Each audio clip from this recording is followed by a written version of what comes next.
This is an interview Hmm. with Gabe Franco, singer and guitarist for Unto Others, on Tuesday, August 10th, 2011, by Nick Burkell. Now, I last got to see you on the King Diamond tour at the tail end of 2019. What's been going on with Unto Others since then? Quite a bit and quite not a bit at the same time. We left that tour pretty much in high spirits. The band had a lot of upward momentum going. We were slotted to open the Decibel magazine tour, and that got canceled because of COVID. And really, like, after that, I was like, okay, we didn't think it was going to last nearly this long, at the beginning at least. And, so I was like, whatever, we'll just start writing a record. And that's what we did all that year. It was writing and recording all throughout 2020, while also realizing how screwed live shows were as the year went on. We had to change our name. That was like a 6-month ordeal. So yeah, like quite a bit. And we also sealed the deal with Roadrunner like last April. We just couldn't announce it till now. So yeah, there's just been a lot of things we've just been sitting on, and we're ready to get out and start playing again. Now, I remember your style of songs writing for Mana was layering. Have you continued this writing style for this new album? And the songs still mainly written by you? Yeah. Complete. Yes for both questions. Yeah, I mean, I usually start with a basic idea, just like a bass or a guitar riff that I like that sounds cool, and then just building up on top of that foundation until I have something complete, and kind of just following whatever inspired idea I can come across if I'm lucky enough to have one, and building around that. So yeah, Strength was very similar to Mana in the writing process a lot of the ways. It just took a longer time, not because it had to, just because we had the time. Now, your new album, Strength, that's coming out next month, what's that referring to? I had a few running titles. One was like Patience is a Virtue, and I think there was a few others, Life is for the Living, stuff like that. But I like Strength because it contributed this where Mana left off, as attributes basically, and it had a good ring to it. The songs on the album kind of universally, what do you want to say, orbit around the idea of strength and struggle and sacrifice and perseverance and tribulation. And it was just the most fitting title for the hell of the year that everyone, but specifically myself as a musician and as an artist and as a person who likes to travel, and my job involves touring. It's been a shitty time. So this title seemed apt.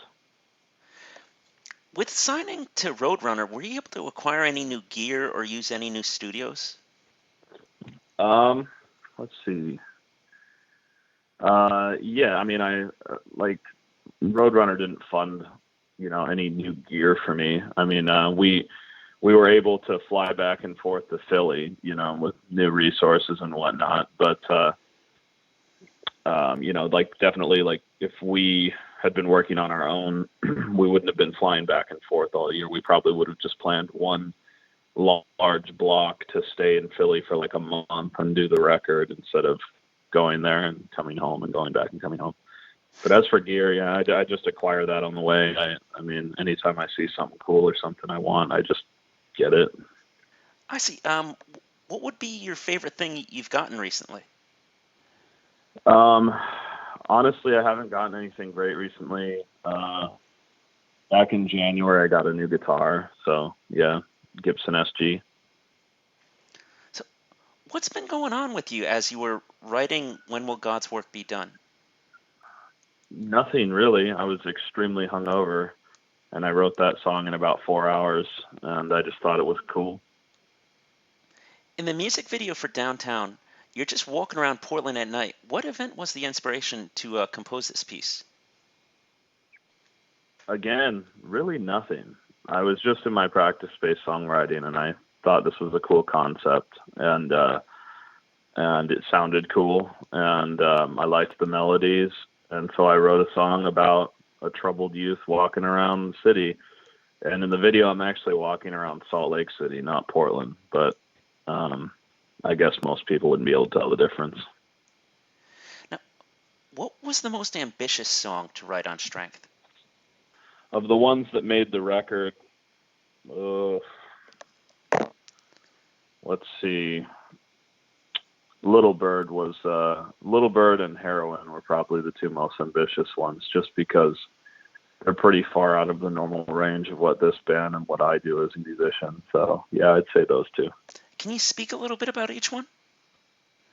Yeah, I mean, Heroin's like a hard hitting like heavy metal song. It's like, I mean, it's bordering on like thrash and like death metal almost. And Little Bird is a much softer song, as the title might imply. Yeah, and they both. It's a pretty dynamic duo, the two of them, and I had fun creating them, so I'm glad they made it to the record. Now, I read about a tour you have coming up with Carcass, Arch Enemy, and Behemoth. Just wondering, now being on Roadrunner, will your stage production be changed up much?